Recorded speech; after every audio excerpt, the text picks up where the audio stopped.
ustedes a venir acá es que vamos a hablar ahí sobre cómo sacarle el jugo a lo que hoy día se habla en redes sociales, en categorías, se puede uno sumergir en el mundo del lavado, en el mundo del mocktail, en el mundo de los animales, en el mundo del valor de los pets. En lo que ustedes se imaginen, uno puede eventualmente sacarle mucha punta al lápiz con todo lo que es hoy día redes sociales. Y la verdad es que con lo que se tiende a conocer y lo que conocemos hasta ahora tiende a ser bastante más simple, no por eso no importante ni mucho menos, que lo que vamos a poder mostrar acá, que es cómo ha ido evolucionando el análisis del mundo de las redes sociales desde distintas aristas. Algunas que es más experto Nacho, que está ahí, otras que es más experto Cristian, que ambos han desarrollado cosas bastante interesantes. Y para partir, les voy a contar lo siguiente.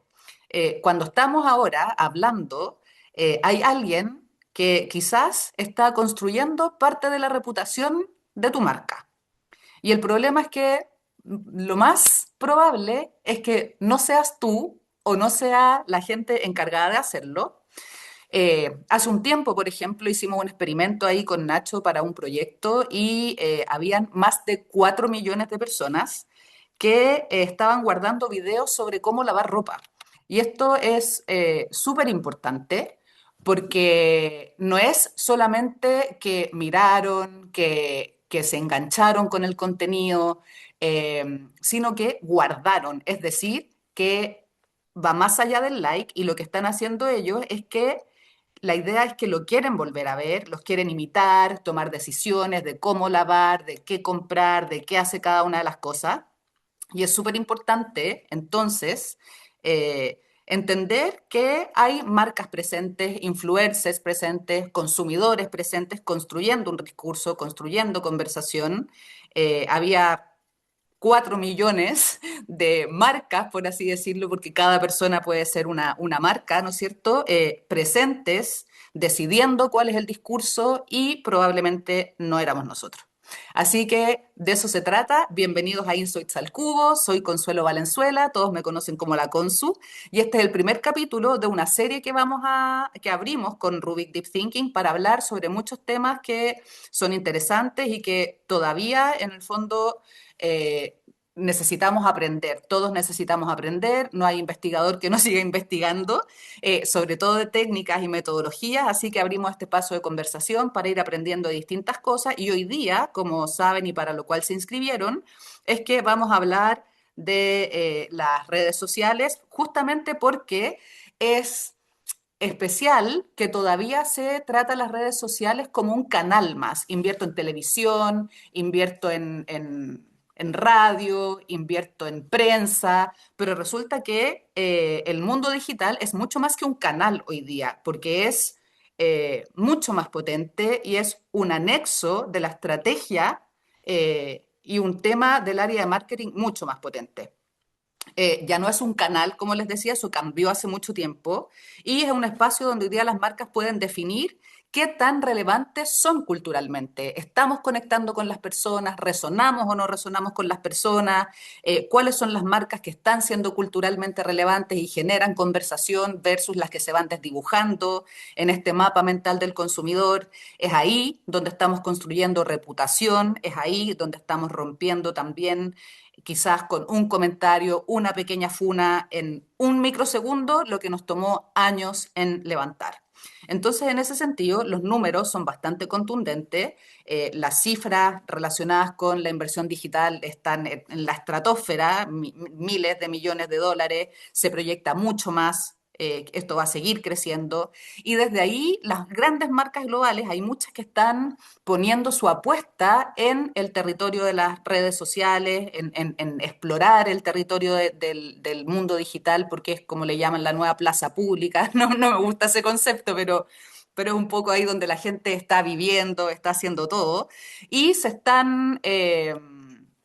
¿cómo se llama? La están poniendo como eje de su estrategia. Y aquí hay un cambio súper importante en marketing y en comunicaciones y cómo lo hemos estado haciendo, cómo hay que abordarlo. Hay un quiebre entre lo que se hacía antes y lo que nosotros creemos que se debiera hacer ahora. Entonces aquí hay una pregunta un poquito incómoda, ¿no es cierto?, que tiene que ver con ¿qué está haciendo la marca hoy día? ¿Qué está haciendo nuestra marca? ¿Qué está haciendo tu marca?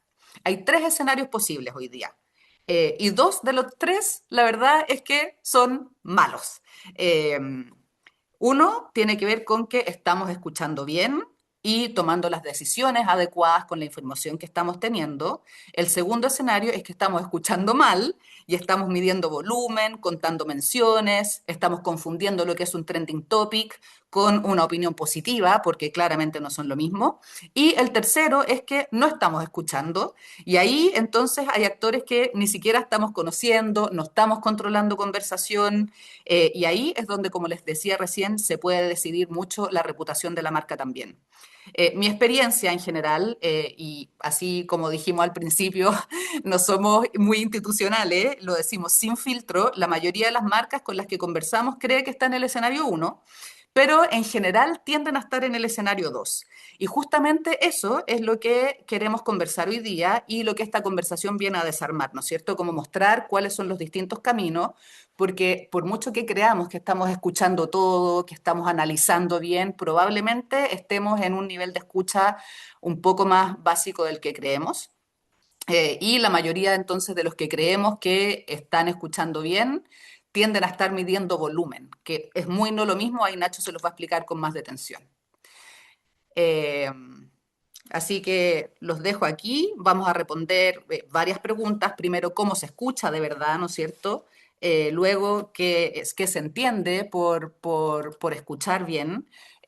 Vamos a hablar también sobre cómo todo esto se traduce en decisiones de negocio reales, ¿no es cierto? No solamente en reportes que van a terminar archivados. Rubik partió con nuestro primer claim, como nuestros estudios no se van a quedar en un cajón. Yo creo que la gente más joven no entiende a qué se refiere porque antes realmente era con archivos, con el CD puesto, y nosotros queríamos que nuestros estudios se usen, así que estamos siempre explorando estas alternativas, así que por eso invité a estos dos grandes cracks que están acá, Nacho Loyola de Voice Analytics, fundador de Voice. Bueno, él hace inteligencia digital aplicada, así le llamamos, no escucha social, inteligencia digital aplicada, y tiene una larga trayectoria, también tiene una fundación súper interesante la que nos va a contar. Y Cristian Huepe, un físico teórico de Northwestern University, otro pelo, PhD, fundador de NetSense Lab. Tremendo proyecto el que hace ahí Cristian y él se los va a contar también. Tomó las herramientas con lo que la ciencia más estudia, ¿no es cierto?, que tiene que ver con los sistemas complejos, que es algo bien complejo, valga la redundancia, y logró extrapolar un poco toda esta lógica y esta dinámica a redes sociales, al comportamiento en la vida digital. Así que, bueno, vamos a dejarlos aquí con un poquito que nos cuenten de ellos. Nacho, cuéntanos un poquito de ti, llevas años trabajando en esto, cuéntanos cómo partiste, cuéntanos de tu fundación, cuéntanos un poquito de qué va a ustedes.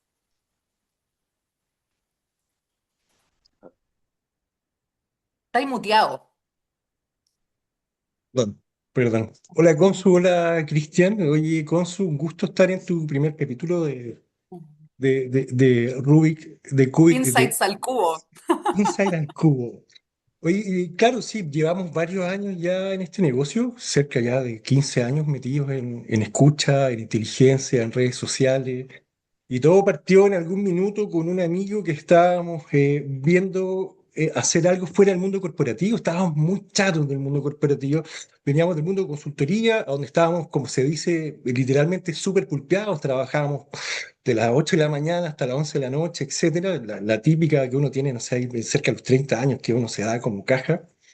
Y de repente, oye, tenemos que salir de esto, estamos chatos de esto, no queremos tener más jefe, hagamos algo, que hagamos algo con carácter social, ¿dónde podemos impactar con lo que sabemos hacer? Veníamos del mundo marketing, del mundo de ingeniería, por otro lado, con Tomás, y estábamos muy cercanos a la realidad de migración y al tema de los discursos de odio, por distintas historias familiares, weón, y de vida. Y en ese minuto justo estaban llegando una cantidad de haitianos grandísima, que fue posterior a la migración de los peruanos, ¿no es cierto? Y que había mucha conversación y empezamos a escuchar muchos casos negativos sobre discriminación a los haitianos.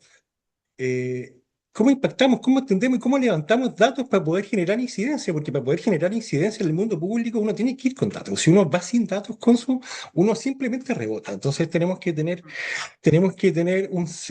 una cantidad de información. Éramos ambiciosos, no queríamos hacer algo local, queríamos hacer algo a nivel regional. Y nos acercamos a una empresa británica que se llama Brandwatch. Nosotros habíamos trabajado en el mundo privado con escucha digital. Y les planteamos este tema y justo nos topamos con una española que era la encargada de marketing para toda Latinoamérica y España. Y le vendimos la pomada y le dijimos, mira, queremos hacer esto, este es el proyecto, y nos dijo, ya, lo apoyamos. Les pasamos la licencia durante un año, tienen 3 meses para demostrarme que va a funcionar. Justo ella había tenido una experiencia como española en Inglaterra de discriminación, entonces conectó muy bien con esa idea y nos pasó la herramienta, nos enseñó a usarla, nosotros la habíamos contratado anteriormente, pero como consultoría, y lo primero que hicimos fue mirar de golpe la conversación en Latinoamérica de qué se estaba hablando los haitianos. Y empezamos a entender el odio que había. Y empezamos a entender flujos migratorios, cómo se movían, en qué caso encontrábamos usuarios en ciertos países que después transitaban a otros. Y ahí empezamos a trabajar con esto y de ahí no salí más, pues con eso de ahí no salí más, de ahí le fuimos dando, descubriendo, entendiendo, nos hicimos expertos. El mundo social nos abrió muchas puertas con académicos, con gente que sabía un montón y tarde o temprano ocupamos, no sé, casos útiles como recuerdo en algún minuto trabajando por una organización, detectamos y anticipamos una especie de crisis en Pacaraima, ahí en la frontera entre Venezuela y Brasil. Detectamos una horda de personas que fueron a quemar un refugio de venezolanos. Y lo alertamos, o sea, esto pasó a las 8 de la mañana y nosotros a las 8:40 teníamos una alerta donde la gente decía, mira, hay que un venezolano asaltó a un brasileño, ¿no es cierto? Tenemos que ir allá y saquemos a estos tipos, hay que sacarlos de acá. Y se fueron, se levantaron y quemaron los refugios. No impedimos, nosotros no logramos impedir esa historia, pero sí logramos alertar y sí logramos que observadores llegaran al punto. De ahí nos soltamos más la técnica y acá estamos. Pues después nos cambiamos al mundo corporativo, había que comer. Obviamente la fundación sigue. La idea no era exprimir a la fundación con nuestros gastos personales, y que obviamente armamos este proyecto en paralelo, proyecto que después hago con Daniela, mi socia, y estamos acá pues, en tu podcast contándole a la gente cómo ha evolucionado la técnica. Buenísimo. Para que veáis cómo han crecido. Ah, ¿te cachai? ¿No? El espacio de conversación más importante del país. Ah, ya, Cristian, cuéntanos, tú venís de un mundo completamente distinto, o sea, físico teórico, a llegar a este mundo de social listening, que ahora es mucho más que eso. Efectivamente. Sí, bueno, primero, gracias por la invitación. Otro comentario cortito, vi que hay una pregunta ahí en el chat para ver si a lo mejor lo pueden mirar ustedes. El, sí, yo vengo del mundo de la ciencia, hice un doctorado en física en Chile hace ya muchos años, después me fui de Chile, de hecho le hablo desde Chicago, donde después de hacer un doctorado en Europa, me vine aquí hace ya más de 20 años.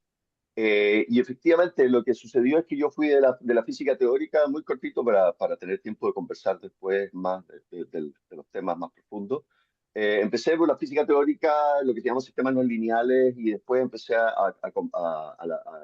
usar la física estadística y lo que empezó a llamarse sistemas complejos muy temprano, cuando nadie hablaba de complejidad en ese momento. Y resulta que en complejidad uno lo que trata de fijarse en lugar de en un sistema físico específico es en la combinación de partes. Entonces tú puedes ver qué pasa cuando pones muchos granos de arena, muchas estrellas, muchas células, mucho lo que sea, ¿no es cierto? Puedes poner muchas cosas y lo que nos interesa entender son las reglas de interacción y cómo de esas reglas de interacción que llamamos microscópicas entre las partes se generan estructuras macroscópicas, o sea, estructuras más globales.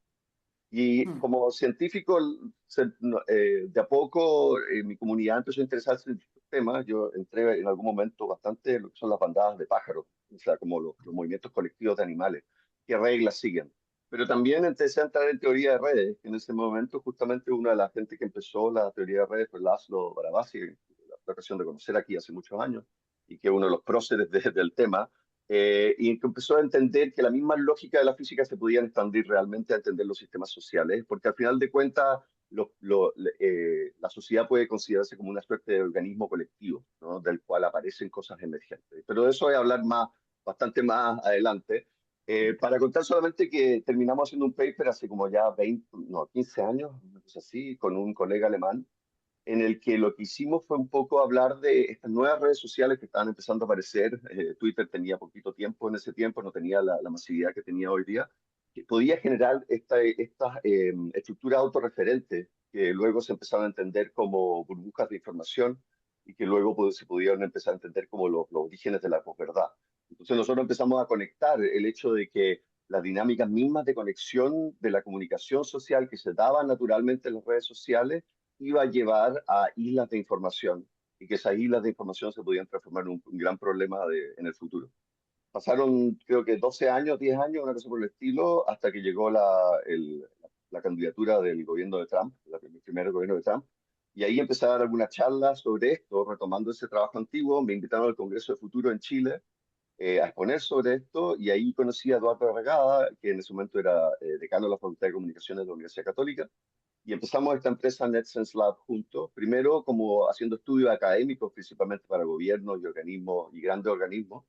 Y hoy día Eduardo tuvo que salirse porque hoy día es vicerrector de la Facultad de Comunicaciones y por conflicto de interés ya no puede estar en la empresa, pero seguimos con Abril Ortiz, antropóloga, y un equipo como startup desde hace como un poquito más de un año.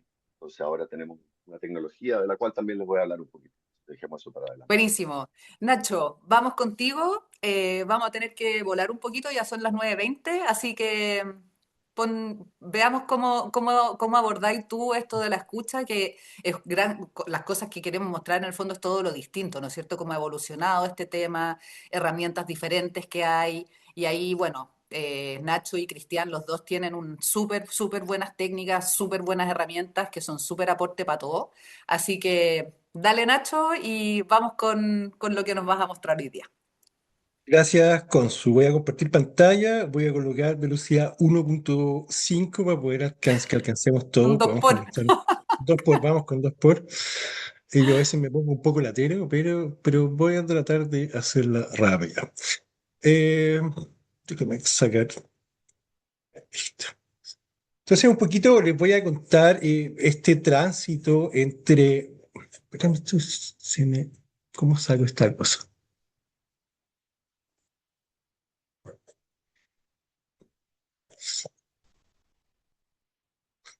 Voy a contarles un poquito este tránsito entre la escucha digital y la inteligencia estratégica.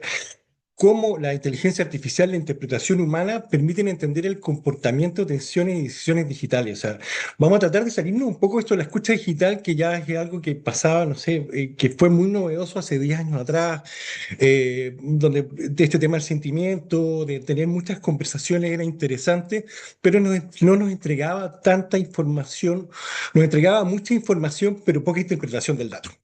Eh, en resumen, vamos a hablar del desafío de los datos que tenemos en este minuto, cuál es el problema que tenemos ahí, un poco de cuál es nuestra metodología, vamos a revisar algunos casos prácticos y finalmente vamos a hacer un resumen de nuestra propuesta de valor, porque nosotros no vemos esta técnica como una herramienta, vemos esta técnica como un sistema, lo vemos como algo mucho más grande que simplemente comprar una herramienta y usarla como tal. ¿Y cuántos de ustedes tienen datos pero no tienen la claridad para decidir? O sea, ¿cuánta data existe en este minuto? ¿Cuánta de esa data no está estructurada? ¿Cuántos dashboards, métricas, KPI, reportes, alertas y plataformas podemos llegar a tener? Y finalmente todavía nos cuesta mirar. Y nos cuesta mirar principalmente porque nos falta este tránsito entre poder entender los datos y poder interpretarlos como tal. Los datos en esta técnica, en este minuto, nos hablaban un poco, nos podían decir ciertas cosas como cuánto se habló, cuántas interacciones hubo, qué sentimiento predominó, positivo, negativo, qué temas fueron los que más crecieron. Que eso es un poquito la técnica bastante clásica de la escucha social. Hoy día nos hemos movido, sobre todo con la entrada de la inteligencia artificial, a cómo explican ciertas cosas, por qué ocurre cierto fenómeno, qué existe, qué significa realmente, qué decisiones tomar. El dato nos va a describir un fenómeno, la interpretación con las nuevas técnicas nos van a permitir interpretar y decidir, ¿no es cierto? Y el problema es que no solamente la gente decide racionalmente, la gente muchas veces decide resolviendo tensiones. Y son esas tensiones las que vamos a buscar en las redes sociales, en las conversaciones, ir a entender cómo se está tensionando ese usuario, por ejemplo, en temas como confianza y precio, seguridad, riesgo, control, caos, intuición, cercanía, información, experiencia.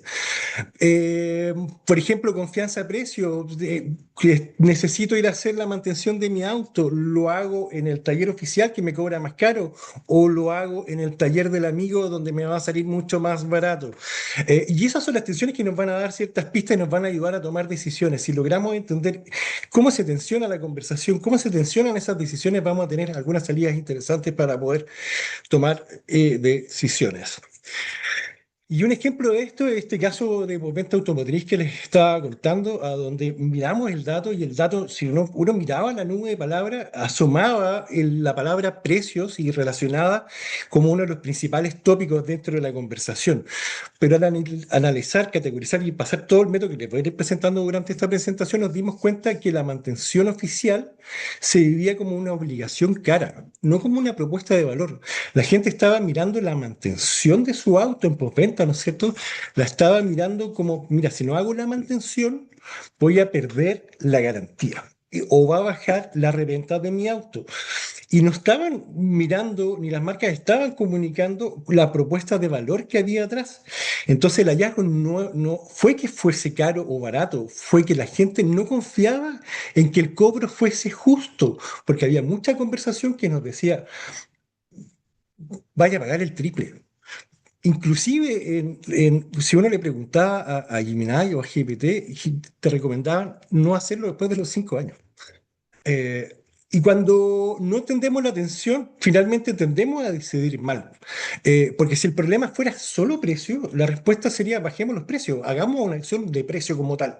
Lo que sería súper simple y directo, pero finalmente terminaría siendo una decisión incorrecta.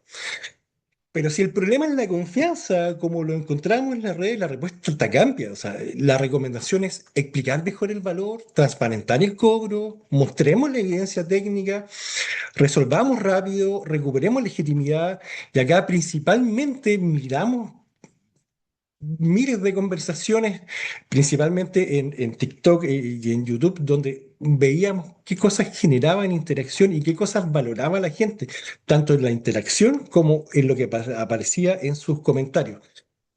Y el precio no era precio versus precio, era obligación versus autonomía. Estoy obligado a hacer esto acá. Necesito que me muestren el valor de. Eh, y un poquito cómo ha transitado la técnica para llegar a este punto de entender un poquito más el comportamiento que el dato en sí mismo, ¿no es cierto? Antes simplemente, no sé, cuando partió esta técnica, cuando nos decía Cristian, no, partió Twitter, etcétera, teníamos simplemente un monitoreo, o sea, se medían menciones, hashtag, había harto clipping digital que hablaban en los medios, y nos podía responder, la pregunta que respondía es, ¿qué se dice respecto a cierto tema? ¿Y qué se dice cierto clúster de personas? Porque no era representativo. Después de esto, entramos en una segunda etapa donde entraron algunos algoritmos entretenidos como el de sentimiento, a la gente le encanta hablar de sentimiento positivo, muchas veces lo confunde. Podíamos describir tendencias y podíamos tener dashboard y algunas otras cosas que nos mostraban un poco cómo se comporta esta conversación. Y ahora con la llegada de la inteligencia artificial se pueden analizar con mucho más profundidad la conversación en tal. No solamente se puede analizar, sino también se puede capturar. La inteligencia artificial no nos ha ayudado solamente a clasificar la data, sino también nos ha ayudado a capturar mejor la data. Se analizan intenciones comunicativas. ¿Qué intención tiene esta mención como tal? ¿Qué narrativa hay detrás de esto? ¿Con qué framing se está diciendo? ¿Qué tensión y qué comportamiento está explicando? Entonces ya no estamos viendo qué se dice respecto a algo, sino estamos viendo qué decisión explica o anticipa cierto fenómeno dentro de las redes. Y fue la IA que hizo visible lo que era invisible, porque antes de la llegada de la IA, un poquito para los que están más lejos de esta técnica, era súper costoso hacer una clasificación básica. La clasificación principalmente se hacía por palabras clave, por distancia y coincidencia, pero no había contexto. Entonces nos aparecían muchos falsos positivos dentro porque el lenguaje tiene muchas flexiones para una misma palabra significan muchas cosas distintas, como con la IA esta clasificación fue mucho mejor porque nos permitió mirar las menciones con el contexto completo. Yo en este minuto paso una mención a la API de ChatGPT o de Cloud, ¿no es cierto? Y no paso solamente la mención, paso el video, paso la mención, paso la imagen, paso la interacción y paso los comentarios en una misma pregunta y me va a etiquetar en relación a la suma de estas partes. Entonces ya no estoy viendo la coincidencia de una palabra clave, sino que estoy viendo el contexto completo para poder explicar, etiquetar o transformar un comentario o una mención. ¿Qué cosas nos ayudó esto? La detección de emociones e intenciones, ¿no es cierto? Detectamos intenciones comunicativas, framing en grandes volúmenes de conversación digital. Ya no hablamos de mención, hablamos de conversación digital, porque cuando vamos a analizar un elemento, vamos a analizarlo en su conjunto, video, comentario, interacción e interacción con otros comentarios. La recurrencia narrativa nos permitió detectar patrones con mayor facilidad. ¿Qué tensiones se van repitiendo en la conversación? O sea, la inteligencia artificial tiene esta capacidad de detectar algunos patrones que para los seres humanos nos costaban días. El etiquetamiento humano era costoso y poco eficiente porque los humanos llega a un punto que se cansan y cuando se cansan pierden la atención y cuando pierden la atención etiquetan mal una mención y tener una mención, una mención mal clasificada termina pasándonos la cuenta en nuestro análisis. Ahora, la precisión que podemos llegar a tener con la clasificación, tanto de frame como narrativa, sentimientos, emociones, es cerca del 95%, 90% cuando está bien hecha. Y pasamos de que, no sé, estábamos muy abajo de eso, lleno de falsos positivos. Yo recuerdo hace de años atrás que la gente te decía, oye, bacán el sentimiento, hagamos doble clic acá y falso positivo, y falso positivo, y falso positivo. Entonces, como, oye, dejemos de vender sentimientos, chiquillos, porque no está funcionando bien. Ahora eso ya no pasa porque cada vez que la inteligencia artificial mira algo, lo mira en su contexto y puede tomar la decisión de cómo etiquetarlo, qué sentimiento colocar, qué emoción, qué frame, colocar como tal. Y obviamente esto sumado al criterio humano termina explotando la técnica como tal. O sea, la combinación y la clave está acá en la combinación con la interpretación humana. El criterio humano va a ser el que va a dar el valor final. Nos da la ventaja de poder etiquetar y hacer un montón de tareas mucho más rápidas, encontrar algunos patrones, pero va a ser el criterio humano que va a ayudar a esa interpretación que nos va a ayudar a tomar decisiones. El salto no es tecnológico, es conceptual. No, acá no es la tecnología que entró, nos ayuda la tecnología, pero finalmente es conceptual. Antes estábamos en qué dice la gente, ahora estamos en qué intenta resolver la gente cuando habla de esto. Eh, Pasamos de medir una conversación, qué velocidad tiene, qué sentimiento tiene, a entender el comportamiento de esta. ¿Y qué hacemos en la práctica? Un poco, simplificando un poco el modelo, es bastante amplio, hay bastantes casos de uso. No solamente escuchamos la conversación, entendemos dónde se forma la decisión de la gente. Y acá vamos a mirar algunos casos más adelante. Y en los casos prácticos hacemos monitoreo en tiempo real, un poco este sistema de alertas que pasa algo y en muy pocos segundos voy a estar alertando en WhatsApp, Telegram o vía mail al cliente diciéndole, mira, ojo está pasando esto. Siempre nuestro lema es que si hay una crisis reputacional, sea el cliente el primero en saberla y que no se entere cuando lo llaman la prensa o cuando llama a alguien diciendo, mira, la verdad que la red está plagada con lo que está pasando. Nos ha pasado, o sea, vamos donde el cliente, le mostramos su propio feed y encontramos reclamos que ellos no tenían idea. Entonces, acá, si alguien habla, no mencionando la marca, nosotros podemos llegar y disparar una alerta. Clasificamos emociones, trabajamos con frame, intenciones, marcos narrativos, hacemos lectura multimodal, integramos texto, imagen, video y audio. Es súper distinto cuando solo leemos texto a cuando aprendemos a mirar y cuando aprendemos a escuchar. Cuando logramos que todos los sentidos se transformen en una lógica digital, nuestra lectura va a ser mucho más amplia. Hacemos search visiting, ocupamos mucho los motores de tendencia de búsqueda, consumimos por debajo, esta información nos da señales muy ricas, sobre todo de tendencias, qué está pasando, qué va a aprender o no va a aprender, nos permite hacer modelos que nos anticipan, por ejemplo, matrículas en universidades en relación a la búsqueda que hubo en este año. Ah, Otra cosa que hacemos es analizamos canales propios, donde termina la interacción. ¿Qué está pasando? ¿Cómo la marca y el cliente conversan, dónde están las fricciones, dónde están los dolores, qué está pasando en la experiencia, ya tomamos la decisión, llegamos al canal, ¿funciona o no funciona? Y principalmente buscamos patrones y decisiones detectando driver y traduciendo insight en acción. Mm, Un poco lo que hablaba la Consu al principio, ya no estamos mirando la conversación digital como que fuese un canal, estamos mirando que es parte del proceso de decisión. Lo que nosotros miramos es el contexto digital, no solo redes sociales, miramos chatbot, miramos tendencia de búsqueda, miramos cantidad de visitas que tiene cierta palabra clave y vamos integrando todas esas señales en un modelo que nos va a permitir entender ciertas cosas. Y va a depender de la etapa en la que me encuentro, qué redes sociales voy a ir a mirar y después cómo voy a triangular esas cosas. Por ejemplo, en la etapa de descubrimiento va a ser súper importante TikTok y YouTube, que me sirve mucho para construir, para construcción de preferencia, para entender qué cosas están mirando, qué se amplifica, cómo se exponen ciertas cosas.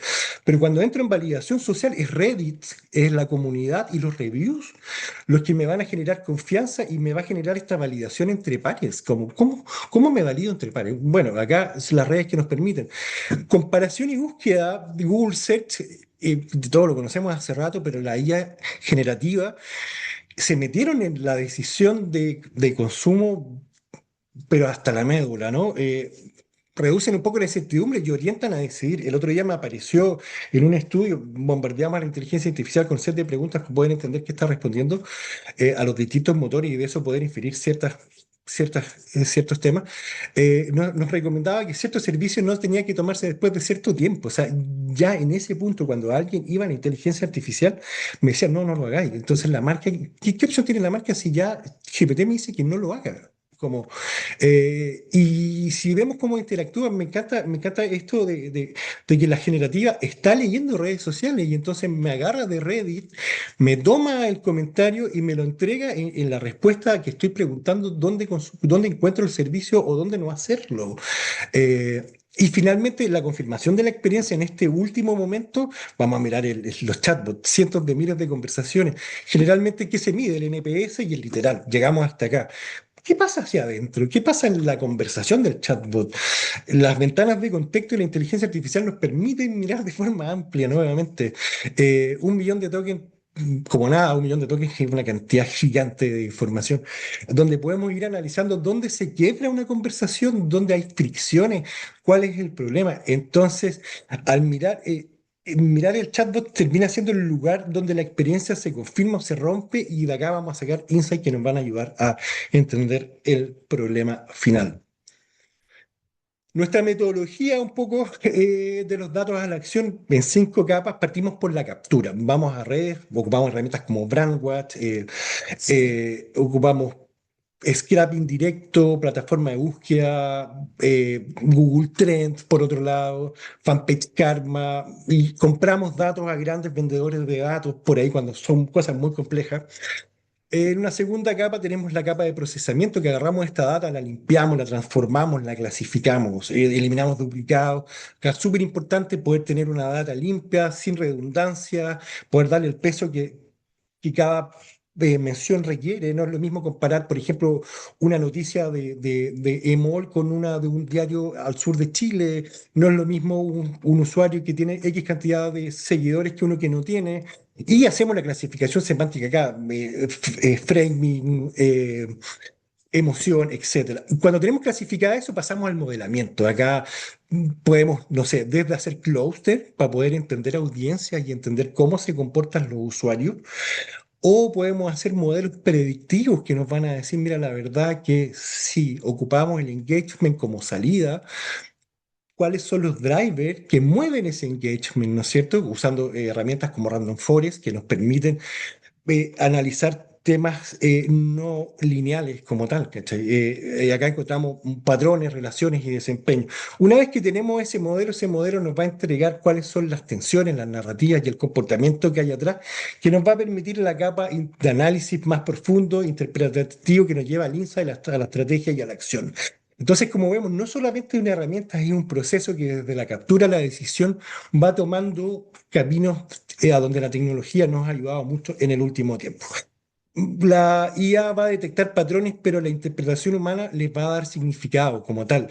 Yo creo que acá la IA y lo que está pasando ahora es que nos permite escalar en análisis. No es que antes no pudiésemos etiquetar de forma correcta, nos costaba mucho, teníamos que colocar varios humanos a hacerlo durante días. Ahora esto se escala. Entonces, no solo tengo mucha información, sino tengo mucha información procesada, lo que me permite tener modelos muy ricos, interpretación muy buena y dar muy buenos insights.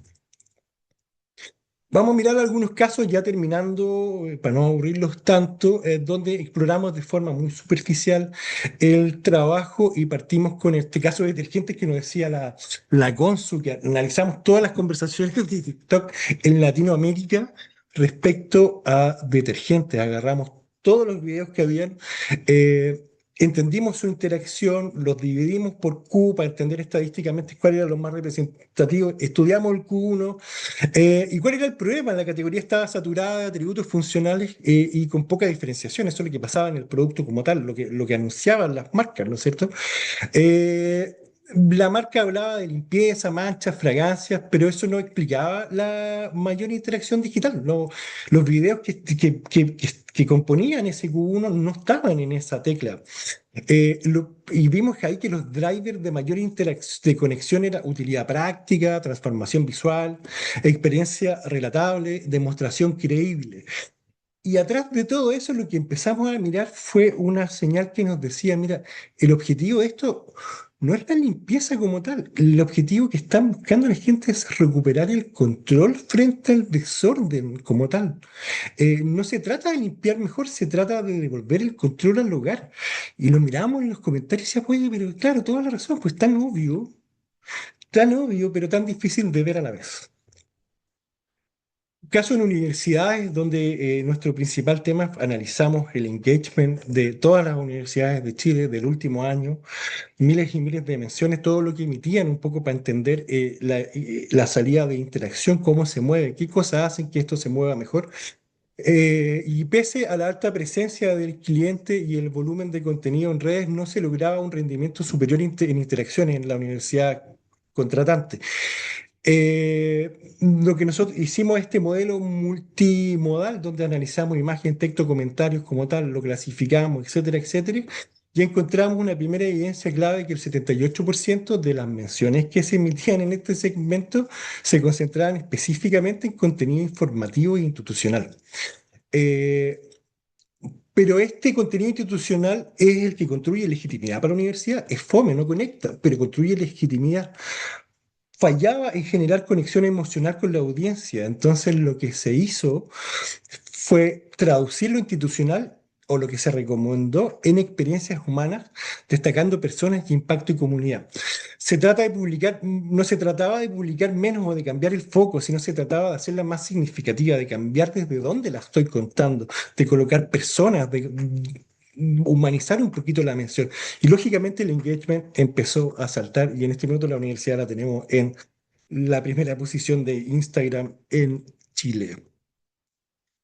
Caso de AFP, ya yéndonos un poquito al final del funnel, ¿no es cierto? Estamos metidos ya en los canales de atención. El problema que tuvimos que de un mes a otro el NPS cayó de 67 a 62 y los detractores crecieron del 12 al 15. El primer problema aparente, la primera hipótesis que salió ahí en el equipo de clientes, que hay que mejorar la comunicación del chatbot y tenemos que entender un poquito, debe haber un problema acá más técnico que otra cosa. Pero el hallazgo real fue que el usuario se frustra cuando no se logra resolver y entendimos que la combinación a través de un modelo que medía, por un lado, cómo salía el resultado del NPS y colocaba varias variables hacia atrás para poder ver dónde se explicaba principalmente por el tiempo de atención. La gente cuando pasaba mucho tiempo, finalmente tendía a molestarse o colocar una muy mala nota. La poca resolutividad y la mala claridad de respuesta en ciertos segmentos de preguntas que hacían los usuarios terminaban justificando esta caída del 67 al 62. El modelo mostró que la experiencia no depende de una sola variable, no es tan simple como decir, mira, la verdad que es la comunicación, poca resolutividad, son combinaciones de cosas. Acá cuando se generan ciertas combinaciones, terminamos generando ciertos dolores. Entonces, ¿qué hubiese pasado si hubiéramos dicho, mira, la verdad que tenemos que hacer cierta acción de comunicación con los usuarios y no ir a arreglar en buenas cuentas. Mira, la verdad que este segmento de preguntas son las que tenemos que ir a abordar de mejor forma. Tenemos que mejorar el escalamiento cuando está pasando de esto a esto otro. Y en resumen, un poquito nuestra propuesta de valor, la necesidad real de los equipos no es tener más reportes, es poder responder con mayor seguridad, uno, qué está pasando, ¿no es cierto? Dos, ¿por qué está pasando eso? ¿Qué significa que esté pasando eso? ¿Qué riesgos nos abre como negocio? ¿Qué oportunidad nos muestra? Y finalmente, lo más importante, ¿qué podemos hacer? ¿Qué podemos hacer y cómo priorizar ese qué podemos hacer? Nuestro valor está en convertir conversaciones y señales digitales, no solamente redes sociales, en un criterio estratégico. Entendemos comportamiento y lo convertimos en decisiones como tal. Eso, Consu, voy a dejar de compartir. Te devuelvo el micrófono. Buenísimo. Yo no voy a hablar nada, ya son un cuarto para las 10, así que, Cristian, parte con lo tuyo y ilumínanos. Ah. Ya, ahí me escuchan y ven la pantalla, ¿no? Sí, ¿todo ok? Sí, voy a asumir que ok, ya. Entonces, para que estemos en el tiempo, bueno, como ya me presenté, Cristian Huepe, estoy hablando, como decía, de Chicago, y voy a hablarle un poquito de esta perspectiva, de cómo llegamos nosotros a las redes sociales desde NetSense Lab, desde el punto de vista más académico, desde los sistemas complejos y la antropología digital. No, bueno, yo trabajo acá en Estados Unidos y en la Northwestern University, en esta startup NetSense Lab.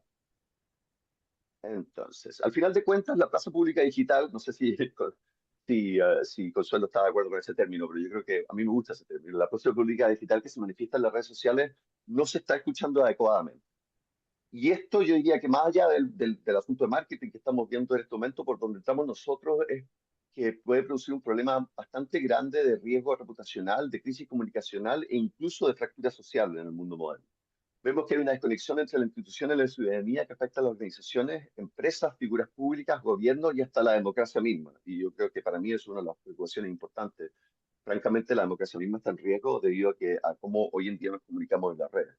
Para abordar este problema debemos mirar a nuestra sociedad como un sistema complejo, porque al final de cuentas el punto es más bien cómo las masas están moviéndose, más que como los individuos, cómo emergen cosas colectivas cuando nos estamos comunicando en un espacio digital. Debemos así mirar a nuestra sociedad como un sistema complejo donde las comunidades, opiniones, decisiones colectivas emergen de una combinación de acciones individuales sin un plan maestro. Todavía muchas veces pensamos en la sociedad como líderes y seguidores o representativos, y la verdad es que hoy en día el mundo digital ha cambiado ese paradigma. Y esto es como sucede en los sistemas complejos biológicos, físicos, tecnológicos y sociales. ¿Ok?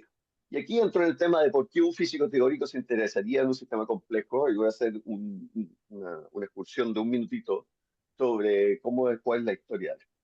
En la física, ahí todo el mundo habla muchas veces de la alta energía, las partículas, los bosones, los muones o la cosmología.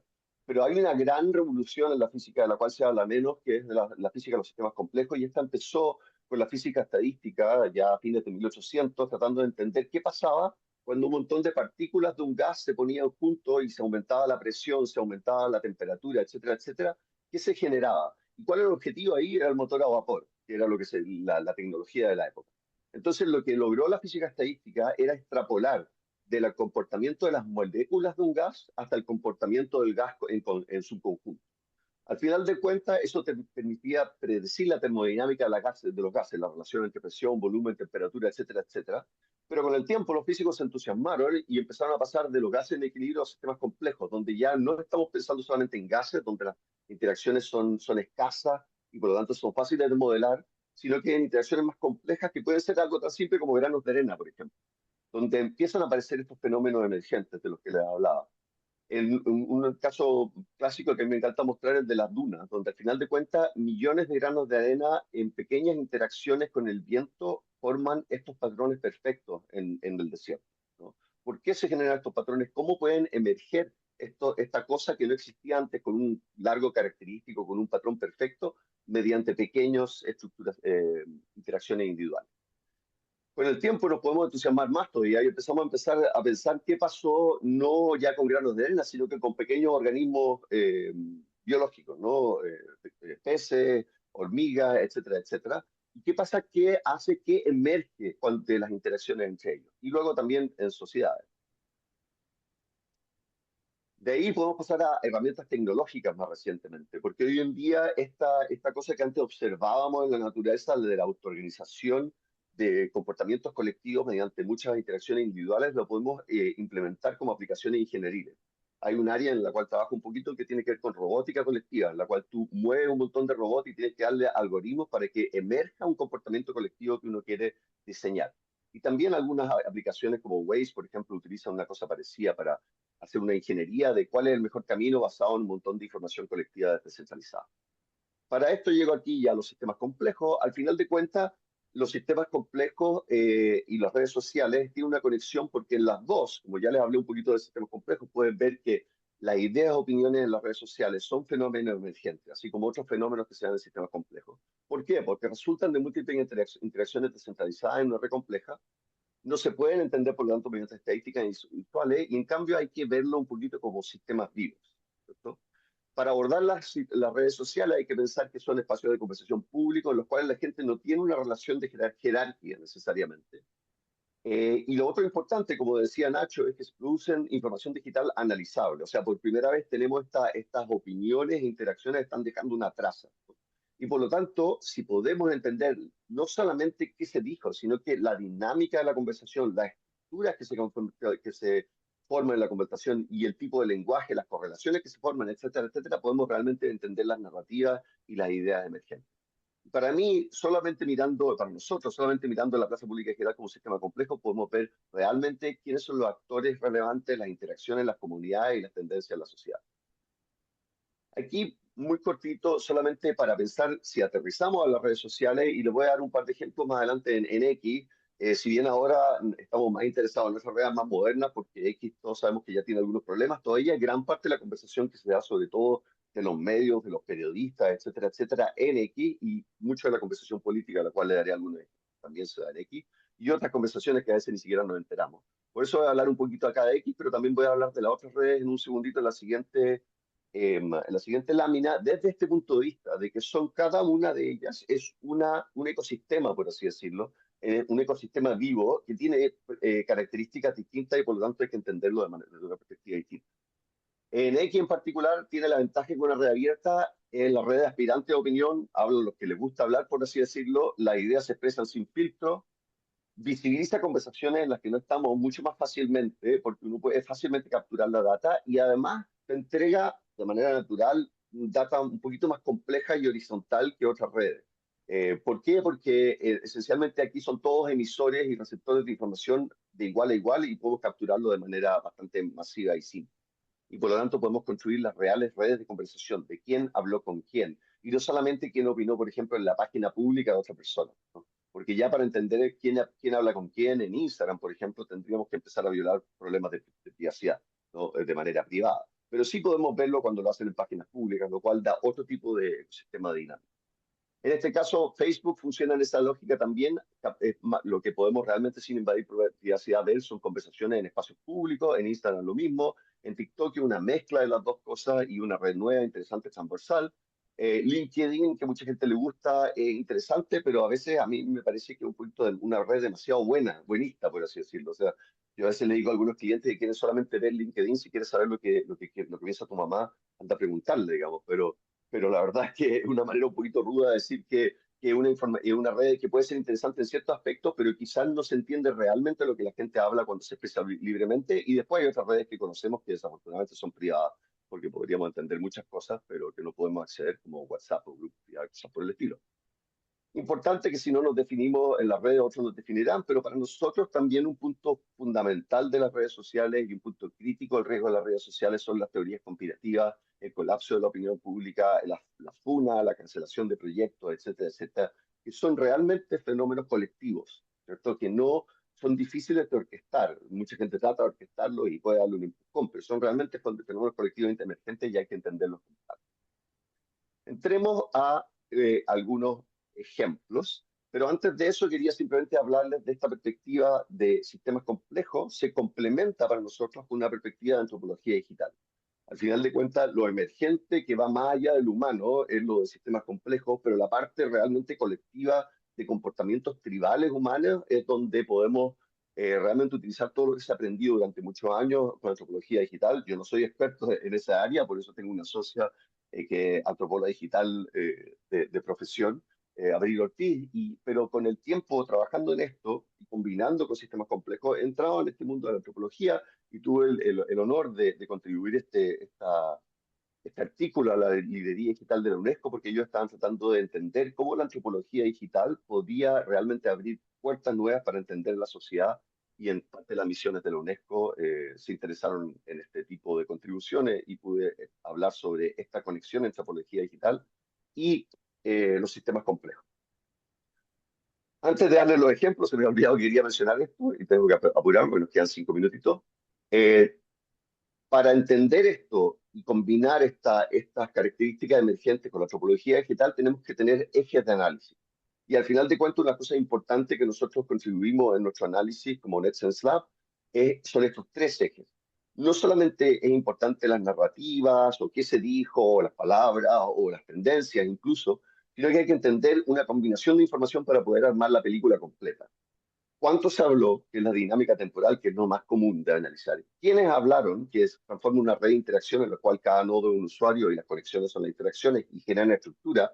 ¿Y de qué se habló? ¿No? Que uno puede interpretarlo, por ejemplo, como una red semántica. Cada uno de estos tiene información granular del momento, porque hubo un pico acá, y estructural o más compleja, multidimensional, como por ejemplo las tendencias de dinámica, ¿no? ¿Quién habló acá y qué comunidades se conformaron, etcétera, etcétera? ¿Esto? Déjeme darle unos pequeños ejemplos rapiditos. Esta es la red de la elección, no esta, sino que la anterior, ¿no? Cuando presidencial, ¿no? En Chile, donde vemos que había un montón de candidatos y vemos dónde se iban posicionando estratégicamente, de una manera en la cual nosotros aquí no le decimos dónde posicionar a los usuarios en esta conversación, sino que más bien automáticamente la conversación se estructura de manera tal de que permite ver quiénes conversan más entre ellos que con otros, y automáticamente eso hace que se divida la derecha en un lado, la izquierda en otro, y otras comunidades entre medio, ¿no? Y aquí aparecen algunas pistas que nos hablaban del futuro, que era el hecho que en este momento el candidato Boric no era muy importante, pero tenía una posición interesante en esta red de conversación. Esto ya es para la segunda vuelta, y aquí se ve cómo la segunda vuelta el candidato Boric en esa época había ocupado ese espacio central en las conversaciones por una serie de razones, incluido en ese momento que tenía ciertos apoyos, como dedica Sichel, que en ese momento tenía cierta gravitancia, y lo posicionaba ahí. Y esa posición, más allá que el volumen o incluso las narrativas, a veces nos daba una pista de por dónde se estaba moviendo la sociedad. Después, hay otro trabajo que hicimos de análisis social mirando las vacunas de COVID durante la época del COVID, ¿no? Y aquí en la red de conversación que teníamos sobre la vacunación, ¿no? En algún momento, y aquí hicimos un trabajo adicional en el cual con inteligencia artificial pudimos identificar como puntos rojos los usuarios que estaban contra la vacunación y como puntos verdes los que estaban a favor de la vacunación, y unos grises, ¿no? Rojo un poquito más, menos intenso la gente que era inhibidor de la vacunación, y verde más claro los que promovían la vacunación.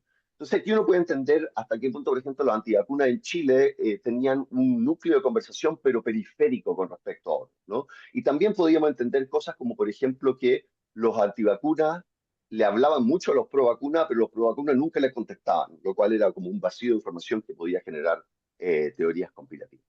Entonces, para llegar ya al final, lo que nosotros queremos es combinar con una ventana a la sociedad, pensar que las conversaciones en las distintas redes sociales son una suerte de focus group permanente, en el cual si generamos un análisis multidimensional, podemos realmente entender qué es lo que está pasando. Y esto lo efectuamos hoy en día en un dashboard que estamos recién lanzando, en el cual incluimos estas distintas dimensiones de la conversación: el volumen, la red de interacción y el contenido, combinado con una interacción de mostrarte qué post te están hablando cuando haces clic en distintos lados en cada uno de estos contextos, y con análisis de inteligencia artificial que te permiten realmente resumir esta información, aunque uno no sea un experto.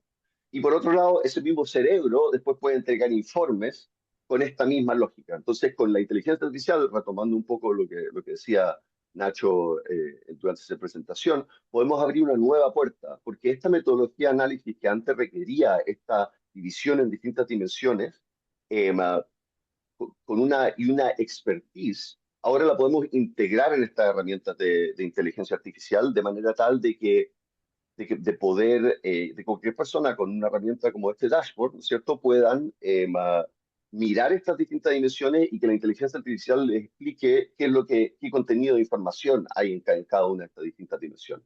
Ahí tienen un link por si les interesa. En este momento en nuestra página web tenemos incluso una versión del dashboard para el Festival de Viña. Hicimos en algún momento que pueden entrar gratis. Y aquí pueden ver, por ejemplo, estas distintas dimensiones y jugar, hacer clic en los distintos usuarios, ver qué dijeron en un día dado, aquí arriba, o cuando se habló de qué temática, etcétera, etcétera, ¿no? Integrando estas dimensiones, porque al final de cuentas, la idea para nosotros es que no solamente las empresas, sino que la sociedad en general debiera estar mirando las redes sociales en todas estas dimensiones de manera tal de sobrepasar este problema de la falta de confianza, que es un gran desafío de la sociedad que estamos viendo, porque en estos nichos de conversación se pueden producir todo tipo de dinámicas que generan falta de confianza, que impiden la comunicación, que impiden la confianza en las marcas, en las vacunas e incluso en la democracia misma. Tengo un minutito para cerrar, creo, Consuelo, si es que quisiera comentar algo. Muchas gracias. Y bueno, de lujo, prometimos invitados de lujo, creo que cumplimos esa promesa.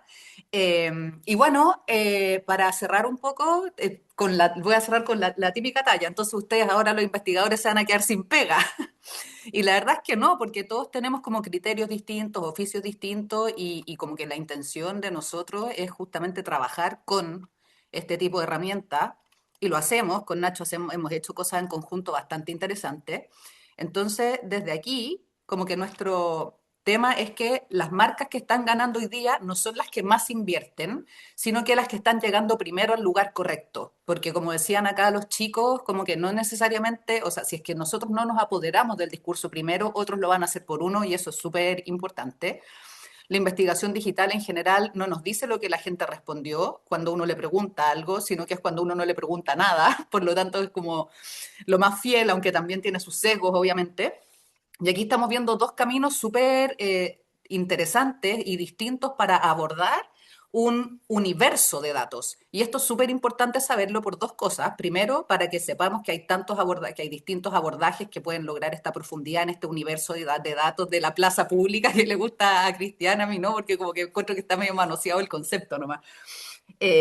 Y eso es importante también saber porque no es como llegar y cuando uno está mirando una noticia o una publicidad o algo de una marca y mira un par de comentarios, esto es una gestión de volúmenes de datos súper importante, no es cualitativo, o sea, lo hacemos cualitativamente y yo creo que el sesgo se nos va a las masas, además que uno tiene el sesgo de atención selectiva, entonces eso también es súper importante que los competidores ya no son las grandes marcas, sino que múltiples creadores de contenidos, múltiples pymes también que generan mucho contenido y que nos aparecen de repente y uno llega y compra. O sea, hoy día también el social commerce está haciendo súper cuático en ese sentido, la pirámide del equity está como medio rompiéndose porque hoy día nosotros descubrimos, consideramos y compramos en una pasada nomás, en un mismo scroll, entonces aquí hay muchas cosas que tenemos que revisar en la forma en que estamos entendiendo las redes. Eh, Voice Analytics nos puede entregar el qué con un nivel de profundidad que ustedes ya vieron. NetSense nos puede entregar el por qué y cómo se dimensionan estas cosas. Y nosotros estaríamos aportando oficios, estamos aportando criterios, metodologías complementarias. En el fondo es cómo podemos integrar este tipo, porque siempre dicen, no sé, ahora la neurociencia mató al focus, ahora llegó esta técnica, se acabaron las encuestas. Y en realidad no, en el fondo lo que hacemos es siempre integrar a nuestro scope porque también llegar y hacer todo borrón y cuenta nueva es complicado. Entonces la idea es ir integrando e incorporando de a poco esto dentro de las cosas que ya estamos haciendo y que estamos haciendo bien y considerar estas otras herramientas como herramientas muy entretenidas, muy valiosas y más que válidas para hacer este tipo de cosas. Entonces, antes de la primera reunión de brief, preguntémonos, ¿qué está pasando hoy día en la conversación cultural de la categoría, que finalmente es lo que les mostraba Nacho con el tema de los detergentes, ¿no? Eso es súper importante. Así que no nos estamos quedando sin pega. Y bueno, es la interpretación humana, como decía Nacho, es súper importante, el criterio, el know-how de las personas es clave también, así que bueno, les agradecemos a todos haber estado acá. Ahí tienen información de nosotros tres en caso de que quieran cualquier cosa. Nos pasamos unos minutitos, pero creo que estuvo todo perfecto. No sé si habrá alguna pregunta o algo, no sé si alguien tiene acceso porque yo estoy como con pantalla completa, entonces no veo nada.